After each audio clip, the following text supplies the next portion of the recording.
दिवाली का त्योहार अब करीब है। दिवाली को देवी लक्ष्मी का त्योहार भी माना जाता है और इसीलिए इस दिन मां लक्ष्मी की पूजा की जाती है। रुपए, पैसे और समृद्धि को लक्ष्मी का रूप माना जाता है। आपने इस लक्ष्मी यानी पैसे के कई रूप देखे होंगे अभी तक, जैसे भारतीय रुपए, अमेरिकी डॉलर्स, ब्रिटिश पाउंड, जापानी येन और यूरोप का यूरो। ये तमाम करेंसीज लक्ष्मी का ही रूप है। इनमें से ज्यादातर करेंसीज कागज से बनी होती हैं, जिन्हें आप अपनी आंखों से देख सकते हैं, अपनी जेब में रख सकते हैं और इन्हें छूकर महसूस भी कर सकते हैं। आप जिस भी देश में जाते हैं, आपको उसी देश की करेंसी इस्तेमाल करनी पड़ती है। लेकिन क्या आपने ऐसी करेंसी के बारे में सुना है जो किसी को दिखाई नहीं देती, लेकिन फिर भी वो दुनिया की सबसे मूल्यवान करेंसी बन गई है? हम बिटकॉइन की बात कर रहे हैं। ये एक प्रकार की डिजिटल करेंसी है। अगर इंटरनेट एक देश होता तो शायद बिटकॉइन इंटरनेट की राष्ट्रीय करेंसी होती। हो सकता है कि बिटकॉइन के बारे में आप में से बहुत सारे लोगों ने नहीं सुना होगा, और जिन्होंने सुना भी होगा उनमें से भी बहुत सारे लोग ये नहीं जानते होंगे कि ये कैसे काम करती है, बिटकॉइन होता क्या है। इसलिए आज हमने तय किया है कि हम दुनिया की सबसे मूल्यवान करेंसी का विश्लेषण आपके लिए करेंगे, क्योंकि इस करेंसी के एक सिक्के की कीमत आज की तारीख में करीब 45,000 रुपए है। यह अलग बात है कि यह सिक्का किसी को दिखाई नहीं देता, क्योंकि ये एक तरह का डिजिटल सिक्का है। आज हमने इस खबर के विश्लेषण का फैसला इसलिए भी किया है क्योंकि दुनिया में पहली बार बिटकॉइन के रूप में हुए लेन देन को एक भारतीय एजेंसी फ्रीज करने की तैयारी कर रही है। बिटकॉइंस का इस्तेमाल करके ड्रग तस्करों ने पैसे का लेन देन शुरू कर दिया है और अब इस लेन देन की रकम में से करीब 500 बिटकॉइंस को फ्रीज करने की तैयारी भारत के नारकोटिक्स कंट्रोल ब्यूरो ने कर ली है। हम आपको बता दें कि एक बिटकॉइन की आज की कीमत 45,000 रुपए है। इस हिसाब से जब्त की जाने वाली रकम होगी करीब 2 करोड़ 25 लाख रुपए। आप ये जानना चाह रहे होंगे कि आखिर ये बिटकॉइन है क्या, ये कैसे काम करता है और क्यों दुनिया भर के लोग बिटकॉइंस खरीदना चाहते हैं। हम इन सभी सवालों के जवाब आज आपको देंगे। बिटकॉइन दुनिया की पहली डिसेंट्रलाइज्ड क्रिप्टो करेंसी है जो खास तौर पर डिजिटल दुनिया के लिए बनाई गई है। बिटकॉइन का इस्तेमाल पूरी दुनिया में कभी भी और कहीं भी किया जा सकता है। बिटकॉइन के जरिए कोई भी व्यक्ति दुनिया में किसी भी दूसरे व्यक्ति को रकम भेज सकता है, पैसा भेज सकता है। और सबसे बड़ी बात यह है कि इसके लिए किसी बैंक या थर्ड पार्टी एजेंसी की मदद नहीं लेनी पड़ती।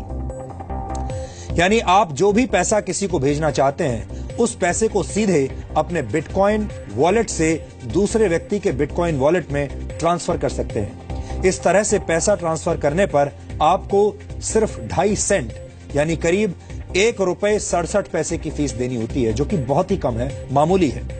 दुनिया भर में इस वक्त लाखों लोग साधारण करेंसी की जगह बिटकॉइन का इस्तेमाल कर रहे हैं। अभी दुनिया में पैसों के कानूनी लेन देन के लिए बैंक्स का इस्तेमाल करना पड़ता है। यहां तक कि किसी देश में कितनी करेंसी का सर्कुलेशन होगा, ये भी बैंक और वहां की सरकारें तय करती हैं। लेकिन बिटकॉइन एक ऐसी व्यवस्था है जिस पर किसी एजेंसी, बैंक या सरकार का नियंत्रण नहीं है। बिटकॉइन के तहत लेन देन सीधे 2 लोगों के बीच होता है। ये लेन देन, आर्थिक लेन देन, पूरी तरह से एनक्रिप्टेड होता है, यानी ये पैसों के लेन देन का एक सुरक्षित और सुपर फास्ट तरीका है। लेकिन इस आर्थिक लेन देन की प्रक्रिया में आपके वॉलेट में नोट्स नहीं आते, करेंसी नहीं आती, बल्कि कुछ डिजिटल कोड्स आते हैं और यही कोड्स आप तक पहुंची हुई रकम होती है। अब आपको बताते हैं कि बिटकॉइन की अर्थव्यवस्था कैसे काम करती है। 5 वर्ष पहले तक एक बिटकॉइन सिर्फ 6 रुपए का था, लेकिन आज एक बिटकॉइन 45,000 रुपए का हो गया है। बिटकॉइन की शुरुआत आज से 7 वर्ष पहले 3 जनवरी 2009 को सतोशी नाकामोतो नाम के एक प्रोग्रामर ने की थी। लेकिन हम आपको बता दें कि सतोशी नाकामोतो कौन है, ये आज तक किसी को नहीं पता। हालांकि अलग अलग वक्त पर अलग अलग लोग सतोशी नाकामोतो होने का दावा करते रहे हैं, लेकिन बिटकॉइन के असली जनक के बारे में अभी भी किसी के पास कोई पुख्ता जानकारी नहीं है। सतोशी नाकामोतो ने जब बिटकॉइन की शुरुआत की थी, तब उनका मकसद इसे करेंसी में बदलना नहीं था, बल्कि ऐसा सिर्फ ये साबित करने के लिए किया गया था कि बिना किसी थर्ड पार्टी की मदद के भी आर्थिक लेन देन किया जा सकता है, यानी ये सीधे 2 लोगों के बीच भी संभव है। 22 मई 2010 को पहली बार एक पिज्जा के बदले 10,000 बिटकॉइन देने की पेशकश की गई थी। यानी तब एक बिटकॉइन की कीमत सिर्फ 10 सेंट थी या 10 सेंट से भी कम थी। लेकिन आज बिटकॉइन की कीमत कई हजार गुना बढ़ चुकी है। बिटकॉइन के प्रचलन में आने के बाद ज्यादा से ज्यादा लोग अब इसे खरीदने की कोशिश करने लगे हैं और बिटकॉइन की कीमत लगातार बढ़ती जा रही है।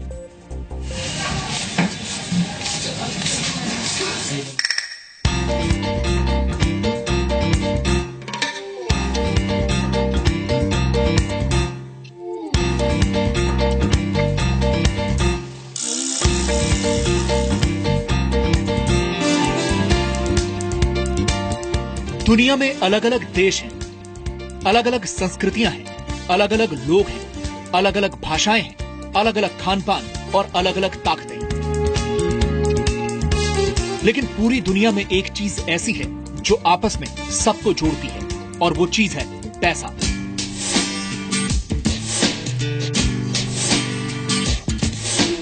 आज लगभग हर काम के लिए पैसों की जरूरत पड़ती है, चाहे वो खाना खरीदना हो, पानी खरीदना, घर खरीदना, हथियार खरीदना, यानी हर चीज के लिए पैसों की जरूरत होती है।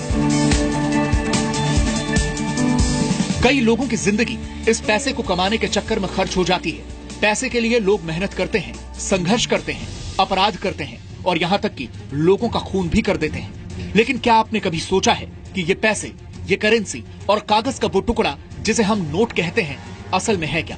दरअसल जो कागज का नोट आपकी जेब में है वो एक तरह का वादा है। वादा है आपको कागज के टुकड़े पर लिखी गई रकम चुकाए जाने का। जब आप ये नोट किसी दुकानदार को देते हैं तो वादे का ये कागज उसके पास पहुंच जाता है और वो दुकानदार बदले में आपको सामान दे देता है। यानी कागज के इस नोट का पूरा मूल्य सिर्फ वो वादा है जो आपसे रिजर्व बैंक ऑफ इंडिया ने किया है।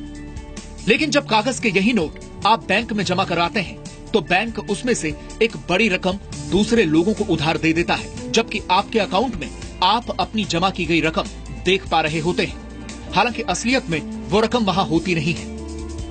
उधार लेने वाला व्यक्ति उसी पैसे से सामान खरीदता है और वो पैसा एक बार फिर बैंक में पहुंचता है। बैंक उस पैसे को फिर उधार के तौर पर दे देता है और उस पर ब्याज भी वसूलता है। इस तरह से कागज के टुकड़े पर किया गया वादा अर्थव्यवस्था का सबसे बड़ा वादा बन जाता है। सच यह है कि अगर 3% लोग भी बैंकों में जमा अपना पैसा एक साथ वापस मांग लें तो बैंकों के पास देने के लिए कैश होगा ही नहीं, क्योंकि वो कैश यानी आपके द्वारा बैंक को सौंपे गए नोट एक बड़ी अर्थव्यवस्था का हिस्सा बन गए हैं। और इस पूरी अर्थव्यवस्था पर नियंत्रण है सरकारों का और बैंकों का। यानी सरकार और बैंक के स्तर पर अगर कोई गड़बड़ हो जाए तो आपका पूरा पैसा डूब सकता है। लेकिन बिटकॉइन इसी खतरे और बैंकों और सरकार के इसी नियंत्रण को दूर करने की कोशिश है।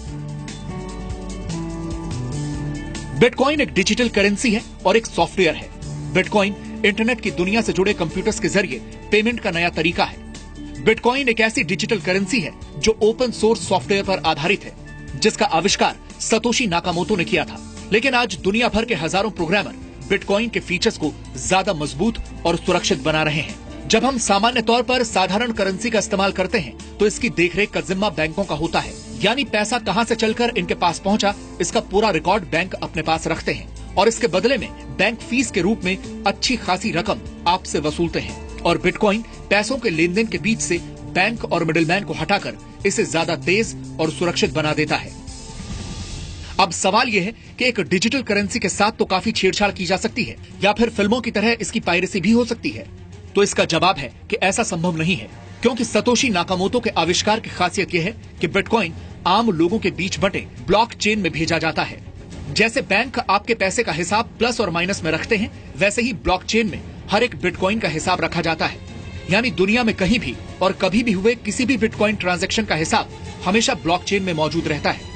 और इस ब्लॉकचेन को सुरक्षित रखने वाले लोगों को भी लेन देन पर नजर रखने के लिए, ब्लॉकचेन को सुरक्षित रखने के लिए इनाम के तौर पर बिटकॉइन दिए जाते हैं, क्योंकि हर ट्रांजैक्शन को वेरीफाई किया जाता है और नेटवर्क इसका रिकॉर्ड रखता है। इसलिए इसमें धांधली नहीं की जा सकती। असीमित पैसा घोटालों को जन्म देता है, स्कैम्स को जन्म देता है और आर्थिक मंदी की वजह भी बनता है। किसी को नहीं पता कि इस वक्त दुनिया में कितने डॉलर्स हैं, लेकिन अगले 125 वर्षों के दौरान बनने वाले बिटकॉइंस की संख्या अभी से निर्धारित है। बैंक कई ऐसे लोगों को पैसे भी उधार देते हैं जिनका इरादा ये पैसे वापस करने का नहीं होता। ये लोग या तो खुद को दिवालिया घोषित कर देते हैं या देश छोड़कर चले जाते हैं और इसका खामियाजा आम आदमी को ही भुगतना पड़ता है। लेकिन डिजिटल करेंसी पर किसी सरकार या बैंक का नियंत्रण नहीं होता। ये एक ऐसी कंप्यूटर कोडिंग है जिसके साथ घोटाला भी नहीं किया जा सकता। ये नया ट्रेंड है और देखिए आने वाले समय डिजिटल वर्चुअल करेंसीज का होने वाला है। बिटकॉइंस क्योंकि सर्वप्रमुख डिजिटल करेंसी है, लिहाजा उसकी लोकप्रियता और उसका प्रचलन और बढ़ चुका है। बिटकॉइन का सबसे ज्यादा इस्तेमाल रेमिटेंसेस के क्षेत्र में बढ़ रहा है। रेमिटेंसेस उस रकम को कहते हैं जो विदेश में काम करने वाले लोग अपने मूल देश में भेजते हैं। आपको बता दें कि रेमिटेंसेस हासिल करने के मामले में भारत दुनिया का नंबर 1 देश है। देश से बाहर रहने वाले भारतीयों ने 2015 में 4,62,000 करोड़ रुपए की रकम भारत भेजी थी। आमतौर पर यह रकम बैंक के जरिए या मनी ट्रांसफर एजेंसियों के जरिए भेजी जाती है और बैंक्स और एजेंसीज रकम ट्रांसफर करने के लिए 5% से 30% की फीस वसूलते हैं। पूरी दुनिया में मनी ट्रांसफर पर औसतन 10% का चार्ज लगता है, यानी जो रकम हर साल भारत से बाहर रहने वाले भारतीय अपने घरों में भेजते हैं, उसमें से औसतन 46,000 करोड़ रुपए इस फीस के रूप में चुकाए जाते हैं। ये बहुत ही सेंसिटिव चीज है और बहुत ही सेंसिटिव चीजों पे इस्तेमाल होता है, तो इसलिए इसकी जो मैकेनिज्म है और जो लोग इसको हैंडल करते हैं वो हाईली सोफिस्टिकेटेड संस्थाएं होते हैं। ये सामान्य करेंसी के पैरेलल काम करने वाली करेंसी है जिसका इस्तेमाल दुनिया में हर दिन बढ़ रहा है। दुनिया की हजारों कंपनियां अब पेमेंट के लिए बिटकॉइन को स्वीकार कर रही हैं। आप फोन खरीदने से लेकर होटल बुक कराने, कार खरीदने, इलेक्ट्रॉनिक आइटम्स की खरीदारी और यहाँ तक कि कॉफी खरीदने के लिए भी बिटकॉइन का इस्तेमाल कर सकते हैं। लेकिन ऐसा नहीं है कि बिटकॉइन के साथ खतरे नहीं है। सरकार का नियंत्रण न होने की वजह से इस करेंसी की वैल्यू ऊपर नीचे होती रहती है। लोग गलत कामों के लिए प्रतिबंधित वस्तुएं खरीदने के लिए भी बिटकॉइन का इस्तेमाल कर रहे हैं और दुनिया भर की कई सरकारें और बैंकर्स इसे कानूनी मान्यता देने के लिए भी तैयार नहीं है। लेकिन बिटकॉइन का सारा हिसाब किताब इंटरनेट पर मौजूद रहता है, यानी बिटकॉइन काले धन की समस्या को भी समाप्त कर सकता है और पैसों के लेन देन में नई तरीके की पारदर्शिता ला सकता है। ब्यूरो रिपोर्ट, जी मीडिया। अब आप सोच रहे होंगे कि जिस बिटकॉइन के निर्माता के बारे में किसी को कुछ पता नहीं, जिस बिटकॉइन को चलाने वाले लोगों के बारे में किसी को कुछ पता नहीं, वो डिजिटल करेंसी आखिर काम कैसे करती होगी और बिटकॉइंस निकलते कहां से हैं। तो आपको बता दें कि बिटकॉइंस का आदान प्रदान पीयर टू पीयर तकनीक से होता है, यानी ये रकम एक कंप्यूटर से सीधे दूसरे कंप्यूटर में पहुंच जाती है। लेकिन इस लेन देन को सुरक्षित बनाते हैं वो हजारों लोग जो अपने ताकतवर कंप्यूटर्स की मदद से इन ट्रांजैक्शंस पर नजर रखते हैं और इनकी जांच करते हैं। और जो भी व्यक्ति ऐसा सफलतापूर्वक कर लेता है उसे इनाम के तौर पर कुछ बिटकॉइंस दिए जाते हैं। इसे बिटकॉइन की माइनिंग कहा जाता है। दरअसल कोड लैंग्वेज में होने वाले इस आदान प्रदान को वेरीफाई करने वाले हजारों लोग इस प्रक्रिया में बैंक के एक क्लर्क की तरह काम करते हैं और इन्हें माइनर्स कहा जाता है। ये लोग ट्रांजैक्शंस पर नजर रखते हैं ताकि इसका गलत इस्तेमाल ना हो, लेकिन इस प्रक्रिया को पूरी करने के लिए इन माइनर्स को एक मैथमेटिकल प्रॉब्लम हल करनी होती है। जो माइनर जितनी जल्दी ये प्रॉब्लम सॉल्व कर लेता है उसे प्रॉब्लम सॉल्व करने के बदले में करीब 12.5 बिटकॉइंस मिलते हैं और इस तरह से बिटकॉइंस डिजिटल बाजार में आ जाते हैं। लेकिन बिटकॉइन की अर्थव्यवस्था का निर्माण इस तरह से किया गया है कि एक निश्चित समय के बाद बिटकॉइंस की संख्या घटकर आधी रह जाती है। शुरुआत में एक ब्लॉक से 50 बिटकॉइंस निकला करते थे। प्रति ब्लॉक बिटकॉइंस की संख्या हर 4 वर्ष में घटकर आधी रह जाती है। इसलिए आज से 125 वर्षों के बाद यानी सन 2140 तक नए बिटकॉइंस का निर्माण बिल्कुल बंद हो जाएगा। गणना के हिसाब से तब तक दुनिया में कुल 2 करोड़ 10 लाख बिटकॉइंस आ चुके होंगे। बिटकॉइन भविष्य की करेंसी है और भविष्य में खत्म भी हो जाएगी। इसलिए लोगों में ज्यादा से ज्यादा बिटकॉइन खरीदने की होड़ मची हुई है। अगर आपको अब भी ये बात समझ में ना आई हो तो आपको एक उदाहरण की मदद से समझाते हैं। मान लीजिए कि इस महीने भारी मात्रा में सोने यानी गोल्ड की खुदाई की गई हो और उसे सामान्य कीमत पर लोगों में बांट दिया गया। लेकिन अगले महीने सोने की खुदाई आधी रह गई, जबकि खरीदने वाले लोगों की संख्या पहले जैसी ही है। तो ऐसे में सोने की कीमत बढ़ जाएगी और अगर हर महीने ऐसा होता रहे तो सोचिए सोने की कीमत कितनी हो जाएगी।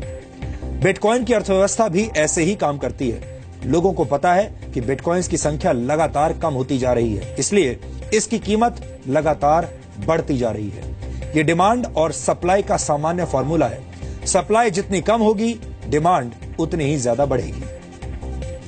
भारत में सन 2015 में एक बिटकॉइन की कीमत 14,000 रुपए थी, जबकि मई 2016 में यह बढ़कर 30,000 रुपए प्रति बिटकॉइन हो गई और आज के रेट के हिसाब से एक बिटकॉइन की कीमत करीब 45,000 रुपए है। एक अनुमान के मुताबिक सन 2018 तक एक बिटकॉइन की कीमत करीब $10,000 तक जा सकती है, यानी आज के करेंसी रेट के हिसाब से 6,68,000 रुपए। दुनिया की बड़ी बड़ी कंपनियां बिटकॉइन की व्यवस्था में निवेश कर रही हैं, क्योंकि ज्यादातर लोग मानते हैं कि बिटकॉइन भविष्य की अर्थव्यवस्था है और आगे चलकर आज के नोटों की अहमियत कम हो जाएगी। इस वक्त दुनिया में करीब 800 करोड़ मोबाइल फोन्स हैं, जबकि दुनिया की आबादी 700 करोड़ है। इसके उलट अभी भी दुनिया में 200 करोड़ लोग ऐसे हैं जिनके पास कोई बैंक अकाउंट नहीं है, यानी वो सभी लोग जिनके पास मोबाइल फोन्स हैं अगर बिटकॉइन का इस्तेमाल करने लगे तो ये दुनिया की सबसे बड़ी बैंकिंग प्रणाली बन जाएगी, और वो भी एक ऐसी बैंकिंग प्रणाली जिसमें किसी भी सरकार या किसी वित्तीय संस्थान का दखल नहीं होगा। वित्तीय लेन देन का सुरक्षित, तेज और आधुनिक तरीका होने के बावजूद बिटकॉइन के अपने कई खतरे हैं और वो भी आज हम आपको बताएंगे। इसलिए बहुत सारे देश अभी तक ये तय नहीं कर पाए हैं कि बिटकॉइन को कानूनी मान्यता दी जाए या नहीं। इसके अलावा एनक्रिप्टेड होने की वजह से ड्रग्स और हथियारों की तस्करी करने वाले माफिया और दूसरे आपराधिक तत्व भी वित्तीय लेन देन के लिए बिटकॉइंस का इस्तेमाल कर रहे हैं, जो कि खतरनाक है। बिटकॉइंस का बढ़ता इस्तेमाल देखकर कहा जा सकता है कि आने वाले कुछ वर्षों में दिवाली की शाम को होने वाली लक्ष्मी पूजन का तरीका भी हो सकता है बदल जाए, और तब शायद लोग अपने कंप्यूटर्स और मोबाइल फोन्स पर बिटकॉइन के वॉलपेपर्स लगाकर उसकी पूजा करने लगे।